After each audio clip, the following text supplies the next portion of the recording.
হাঁটতে পারবেন। আল্লাহ রাব্বুল আলামিন বলছেন আমাল করনে वाला নেক আমলকারীটা সে মহিলা হোক অথবা পুরুষ হোক, ওয়া হুয়া মুমিনুন, আর সে ব্যক্তি হলো মুমিন। এখানে একটু কথা প্যার লেগে আছে, ভালো করে বুঝবেন। মুমিন একটা জানলেন, মুমিন আমল করনে वाला হলো মুমিন। শর্ত লাগিয়ে দিলেন আল্লাহ, সে ব্যক্তি হলো মুমিন যার ঈমান আল্লাহর উপরে আছে, যার ঈমান কিয়ামতের উপরে আছে, যার রাসূলের উপরে বিশ্বাস আছে। অর্থাৎ যারা ঈমানওয়ালা বা ঈমানওয়ালি মহিলা ঈমান আনার পরে যদি নেক আমল করে, আল্লাহ রাব্বুল আলামিন বলছেন এখানে দুরকম কথা আসবে, ভালো করে শুনবেন। একটা ঈমান আনার পরে যদি নেক আমল করে, আল্লাহ তাকে দুনিয়া তো দিবে, আখিরাতও দিবে। আর যারা ঈমান না আইনা নেক আমল করে, আল্লাহ তাকে দুনিয়াতে বদলা দিবে, কিন্তু আখিরাতে দিবে না। ঈমান না আইনা নেক আমল করে কি করে না? যেমন পাপ্পু যাদব, আপনাকে বুঝিয়ে দিছি, ভালো করে বেরেনে কথা তুলে নেন। যেরকম পাপ্পু যাদবকে সবাই চিনেন কিনা? পূর্ণিয়ার নেতা হারকে এমপি পাপ্পু যাদব। পানের সমাতে দেখেছেন, মোটা মানুষ হাঁটতে পারে না, তাই এতখানি পানতে নেমে গেছে আর মাথায় করে টুকরিলে সরে বাড়ি বাড়ি খানা দিয়ে বেড়েছে। এটা নেক আমল না? নেক আমল নয়। নেক আমল কিনা? আচ্ছা, রোজাতে ইফতার করাইছে, এটা নেক আমল কিনা? এরকমই গরিবের বেটির বিয়ে দিতে টাকা দিচ্ছে, নেক আমল কিনা? এইরকমই গরিবকে কম্বল বাইটে বেড়াইছে, নেক আমল কিনা? তো এটাও একটা নেক আমল। ও কাফের হইতে পারে, কিন্তু নেক আমল করলে কিনা এটা তো ইয়ার বদলা দুনিয়া তাকি। যার ঈমান নাই, বেঈমানের, ওর বদলা হলো দুনিয়াতে আল্লাহ ওকে কিছু দিয়ে সহ্য করে দিবে, কিন্তু আখিরাতে যে ঈমান আনেনি তার লাগে আখিরাতে কোনো হিসাব নাই। এই লেগে আল্লাহ এখানে শর্ত লাগিয়ে দিলে, আর এখানে দুটা কথা কয়েছে, দুনিয়ার কথা আর আখিরাতের কথা। এই লেগে আল্লাহ এখানে শর্ত লাগিয়ে দিয়ে কি বললেন, যে ঈমান নেক আমল করনে वाला ঈমানওয়ালা যদি হয়, তো কি বলছেন আল্লাহ? ঈমান আনার পরে কোন মহিলা বা পুরুষ যদি নেক আমল করে, আল্লাহ রাব্বুল আলামিন বলেন ফালা নুহিয়ান্নাহু হায়াতান তাইয়্যিবা, আমি আল্লাহ তার দুনিয়ার জীবনটা সুখের জীবন করে দিব। আচ্ছা, কথাটা আমার না আল্লাহর কোরআনে? সূরা নাহলে স্পষ্ট খুলে না দেখেন আল্লাহ কি বলছেন? ঈমান আনার পরে যদি নেক আমল করে, আমি আল্লাহ ফালা নুহিয়ান্নাহু হায়াতান তাইয়্যিবা, আমি আল্লাহ তার দুনিয়ার জীবনটা সুখের জীবন করে দেব। তাইলে এবার আমরা ঈমান তো সবাই এনেছি না, কিন্তু নেক আমল কি করছি? করি না। এর লেগে হারকে জীবনে সুখ নাই, এর লেগে হারকে জীবনে সুখ নাই। ঈমান তো এনেছি, আল্লাহকে মানি, রাসূলকে মানি, কোরআনকে মানি, সব কিয়ামত বলে বিশ্বাস করি, কিন্তু আমল করি না। আল্লাহ কি বললেন? যে ঈমান আনার পরে নেক আমল করবে, ঈমানের সাথে নেক আমল শর্ত লাগিয়ে দিয়ে আল্লাহ বললেন যে নেক আমল করবে, আমি আল্লাহ তার দুনিয়ার জীবনটাকে সুখের জীবন করব, ওকে কোনো অভাবে কষ্টতে রাখবো না। তারপরে আল্লাহ কি বলছেন? ওয়ালা নাজজিয়ান্নাহুম আজরাহুম বিআহসানি মা কানু ইয়ামালুন। তারপরে আল্লাহ বলছেন আমি আল্লাহ তারা জীবনে যে নেক আমল গালা করলে, এই আমল গালার বদলা আমি আল্লাহ তাকে ভালো একটা বদলা আখিরাতে দিব। মানে এর তাফসীর করেছে তাকে একটা ভালো ঠিকানা জান্নাতে দিব। আল্লাহ রাব্বুল আলামিন দুটা কথা কই বলে জানিয়ে দিলেন যে দুনিয়াতে সুখের জীবন করে দিব, আর আখিরাতে জান্নাতে যাওয়া মানে সুখের জীবন, আখিরাতের জীবনটা সুখের করে দিব। এবার তারপরে আল্লাহ কি বলছেন শুনেন, আর এক জায়গায় আল্লাহ কত সুন্দর করে বলছেন ওয়ামান আরাজা আন যিকরি, ওয়ামান আরাজা আন যিকরি ফাইন্না লাহু মাঈসাতান জানকা। আল্লাহ রাব্বুল আলামিন বলছেন ওয়ামান আরাজা আন যিকরি, যারা আমার কথা মানবে না, আমার জিকির থেকে মুরাদ হলো কোরআন, আমার কোরআনের কথা মানবে না। কোরআন বলছে নামাজ পড়, নামাজ পড়বে না। কোরআন বলছে রোজা কর, রোজা করবে না। কোরআন বলছে যাকাত দে, যাকাত দিবে না। কোরআন যেটা বলেছে সেটা করবে না, মানে কোরআন যেটা হারাম বলেছে সেটা মানবে না। কোরআন বলেছে সুদ খাস না, খাবে। কোরআন যেটা বলেছে মদ খাস না, খাবে। যারা আমার জিকির থেকে মুখ ফিরালো, মানে কোরআনের কথা মানলো না, আমি আল্লাহ তার দুনিয়ার জীবনটা কষ্টর জীবন করে দিব। একবারে স্পষ্ট ভাবে আল্লাহ বুঝিয়ে দিচ্ছে কি ওয়ামান আরাজা, আর ওই লোকগুলা যারা মানবে না, ওয়ামান আরাজা এরাজ করবে, মুখ ফিরাবে, আন যিকরি ফাইন্না লাহু মাঈসাতান জানকা, আমি আল্লাহ তার দুনিয়ার জীবনটা কষ্টর জীবন করে দিব। দুনিয়াতে কষ্ট দিব আর আখিরাতের জীবনটাও তার কষ্টর করে দিব। আমার আল্লাহ বলছেন যে ফাইন্না লাহু মাঈসাতান জানকা ওয়া নাহসুরুহুম ইয়াউমাল কিয়ামাতে আমা, আর কিয়ামতের দিন যখন তারাকে উঠিয়া জমা করব, একবারে কানা কইরা উঠাবো। আচ্ছা, কানা জীবনটা, অন্ধ জীবনটা কষ্টের জীবন কিনা ভাই? চিন্তা করার বিষয়। কোরআনের আয়াতকে বুঝে দেখেন, মারাত্মক কথা। একটা লোককে যদি সারা দুনিয়ার খুশি দিয়ে দেন, সুখ দিয়ে দেন, আর চোখ কেড়ে দেন, ওর মতন কষ্ট তো কেউ আছে? আছে? নাই। ওকে করোড়ো করোড়ো টাকার সম্পত্তি থাকে, ওর চোখ না থাকে, ওর কাছে কিছু ভালো লাগবে? আর খুব সুখে আছে? নাই। এ লেগে আল্লাহ কত বড়, যে আমার জান্নাত আল্লাহর সব থেকে বড় নিয়ামত। আল্লাহর দিদার হলো সব থেকে বড় নিয়ামত। আল্লাহকে যে দেখতে পাইবে সেদিন কানা দেখতে পাইবে না। আহা, আল্লাহ কি বলছেন? ওয়ামান আরাজা আন যিকরি, যে আমার কথা মানবে না দুনিয়াতে, আমি আল্লাহ ফাইন্না লাহু মাঈসাতান জানকা, তুই জীবনে সুখের মুখ দেখবি না। দুনিয়াতে তোর কষ্টের জীবন হবে, সব দিন কষ্টই কেটে মরবি। পেটে সুখ পাবি না, লোকের সুখ পাবি না, কথার সুখ পাবি না, পেটের সুখ পাবি না, বহুর সুখ পাবি না, কোন জিনিসের সুখ তুই পাবি না।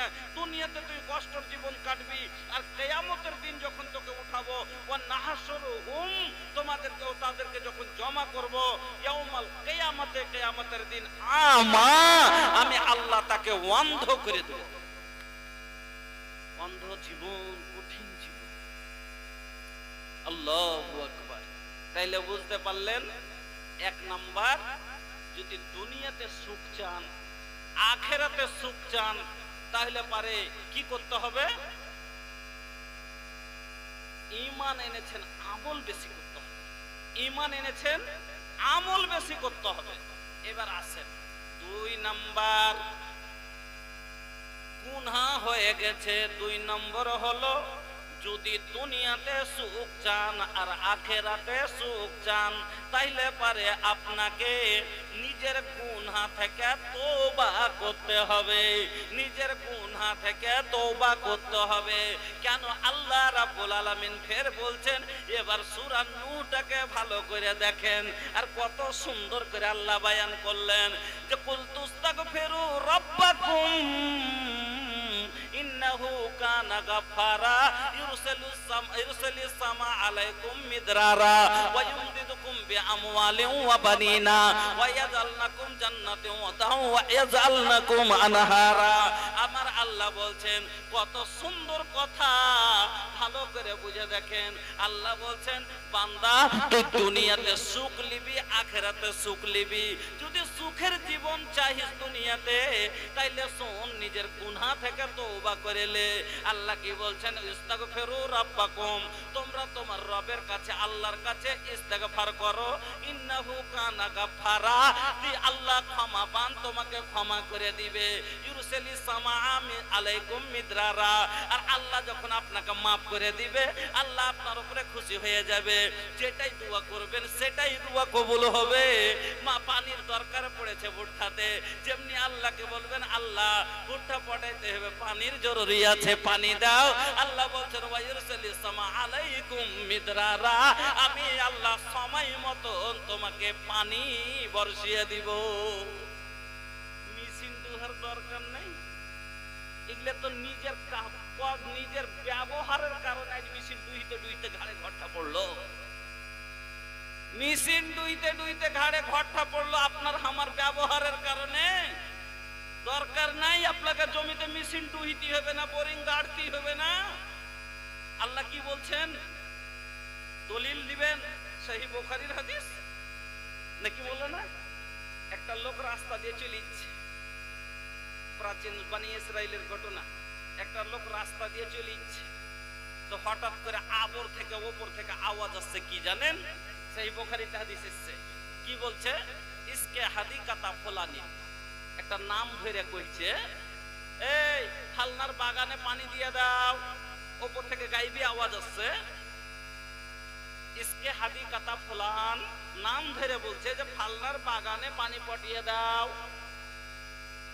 এবার লোকটা হাঁটতে হাঁটতে দেখছে যে সব একটা মেঘ আবর বাদল নিচে হয়ে গেল, আর একটা পাথরেলি জমিতে যায় ঝমঝম ঝমঝম ঝমঝম করে বর্ষিত শুরু হয়ে গেল। কোনো দিকে মেঘ নাই, কোনো দিকে পানি নাই, আর এক জায়গাতে একবারে ঝমঝম করে বর্ষিছে।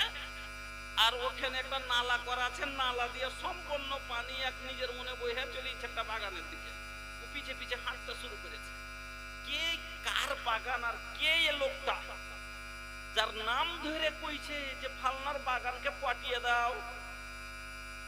দেখবো লোকটাকে। চলে গেল, পানি আগে আগে যায়, পিছে পিছে শুননে বালা যায়। দেখছে পানি এদিকেও যায় না ওদিকেও যায় না, একবারে নিজের রাস্তা ধরে ওই বাগানের ভিতরে ঢুকছে। এবার বাগানের ভিতরে পানির সাথে সাথে ঢুকে গেল। ঢুকে যাওয়ার পরে বন্ধুরে একটা লোককে দেখছে গাছের গোড়া গোড়া কোদল দিয়ে খালি করছে, কাঢ়া করছে, আর পানি গাছের গোড়ায় গোড়ায় পৌঁছাইছে। এবার লোকটাকে বলছে আসসালামু আলাইকুম। ওয়ালাইকুম সালাম, আপনার নামটা কি? এবার লোকটা বলল আমার নাম এই নাম। যেই নামটা ওই যে গাইবি আওয়াজে এসছিল ওই নামটাই বলল, আমার নাম হলো এটা। এবার বলছে ভাইজান আপনি কি এমন আমল করেন, আপনি কি এমন আমল করেন যার কারণে আপনার লেগা গাইবি অর্ডার হয়েছে, বাদল থেকে আওয়াজ আসছে যে ফালনার বাগানকে পাঠিয়ে দাও? কি এমন আমল করেন একটু বলবেন? বলছে ভাইজান আমল তো ওরকম কিছু করি না, একটা আমল জীবনে করে আসছি। কি আপনাকে বলি, যখন জানতে চাইছেন বলতে হবে। আমার বাগানে যতগুলা খাজুর হয়, আমার বাগানে যতগুলা ফল হয়, সব ফল যখন পেকে যায় আমি সব ফলকে পেড়ে এক জায়গায় করি, করার পরে বারাবার করে তিনটা ভাগ লাগাই, তিন দিকে একরকম করে তিনটা ঢেরি লাগাই। একটা ঢেরি আমি নিজের পরিবারের খাবার লেগে তুলে নি, আর একটা ঢেরি আবার বাগানের খরচের লেগে রেখে দিই, আর একটা ঢেরি তিন ভাগের এক ভাগ সঙ্গে সঙ্গে আমি সাদকা করে দিই, দান করে দিই। এটাই হলো আমার জীবনের আমল। আমার বন্ধুরা এই জন্য যেমন পানির দরকার, আল্লাহর হুকুমে নিজের মনে পানি বাগানে পৌঁছে যেত।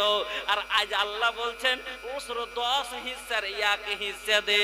ওসুল মানে কি? আমরা বলি ওসুল, ওসুল লয়, আসলে ওটা হলো ওসর মানে 10 হিস্সার এক হিস্সা। 10-এর জায়গাতে তারপর ছুট করে দিলে পানি পটালছিস, খাদ দিয়েছিস, হাল বেহেছিস, খরচ নষ্ট হয়েছে, যা আর এক ভাগ তোকে ছেড়ে দিন, যা 20 মুনে 1 মন দিয়ে দে। তারপর এই বেঈমান মুসলমান, তারপর আপনার মতো আমার মতো দাগাবাজেরা 20 মুনে 1 মন ভুট্টা দিতে কাতরাইয়ে যায়। আর 30 বিঘা ভুট্টা ছিল, আর অত 30 বিঘাতে এবার 30 বিঘাতে 30 60 29 20 কুইন্টাল বিঘা হয়েছে। এবার বলেন 20 কুইন্টালে 1 কুইন্টাল, 30 কুইন্টাল ওর খালি ওসুল বাহির হয়েছে। 30 কুইন্টাল বাহিরবে কে কাকে এতগুলা কাকে দিব? ডিশ নেবে 3 বোরা বাহির করে দে। মাদ্রাসালা আসবে, মসজিদালা আসবে, এতে হনে 10 টাকা দিবি, আর মাদ্রাসালাকে ওসুল দিয়ে বুঝিয়ে দিবি, 3 কিলো দিবি, 1.5 কিলো দিবি। এই বেঈমানির কারণে আজ আপনার আমার ঘাড়ে ঘট্টা পড়লো মেশিন ডুইতে। না হলে আজ পর্যন্ত জমিনে আপনাকে মেশিন নিয়ে যাওয়ার দরকার পড়বে না। সব আর কি ব্যবহারের কারণে ভারী হয়ে গেল গো। আল্লাহ সব আসান করে রেখেছে, বান্দার সাথে আল্লাহ কোনোদিন মুশকিল পেশ আসেন না। কিন্তু আপনার আমার বেমা আকাশাবাত আইদিকুম, আল্লাহ বলেন সব তোর হাতের কর্ম, এগুলা তোর কর্মর ফল তুই পাচ্ছিস।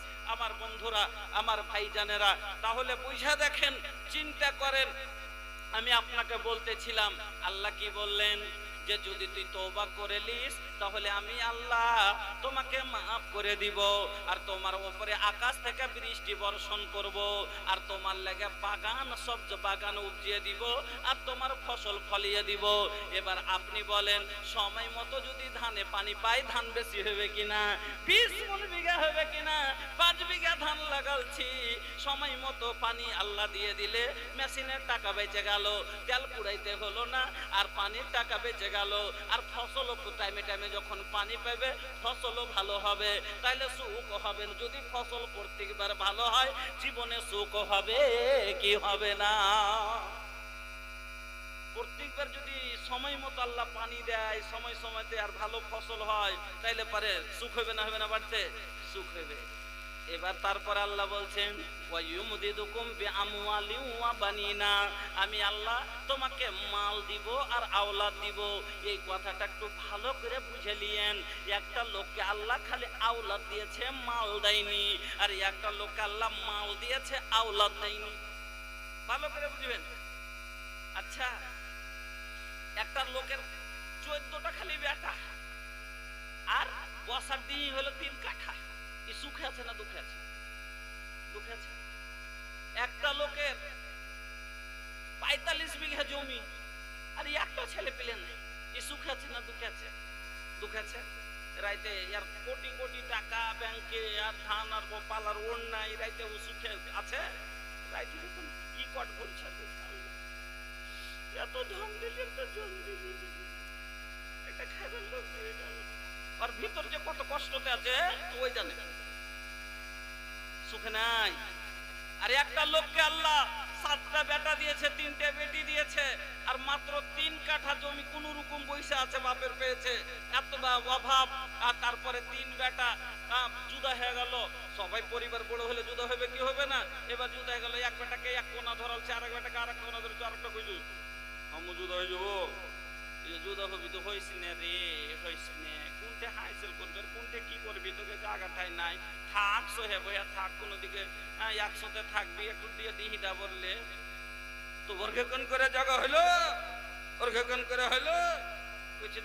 আচ্ছা ওয়া কি করবো তাহলে? বাড়ি আর কি বাইতে তোমাকে এক কোনা দিয়ে ধরে লেছে, ও এক কোনা দিলেছে, তোকে কোন কোনা দিব? কেন ওটা তোর ব্যাটার, আমি কি কোনো উড়ে শুনু নাকি? এবার শুরু হলো মা বাবার ঝগড়া, বাবা বাপের সাথে ওর ঝগড়া, টেনশন, ঘর নাই, জুদা হলিয়ে। এবার তারপর রাগ করে বাড়ি বাড়ি গেল। এবার ও বেটা আলাদা, ও বেটা চালা করে না, ও বেটা কথা বলে না, মানুষ করতে পেরেছি, সি করতে পারিস নি, ইটা পারি না, ওটা পারি না।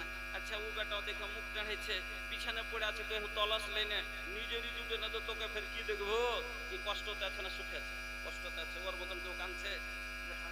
বেটা दाना दाना खातिर भी आज तरसई छे माई, दाना दाना खातिर भी आज तरसई छे माय जेकरा कोखी से भइले दू चार बेटा जेकरा कोखी से भइले दू चार बेटा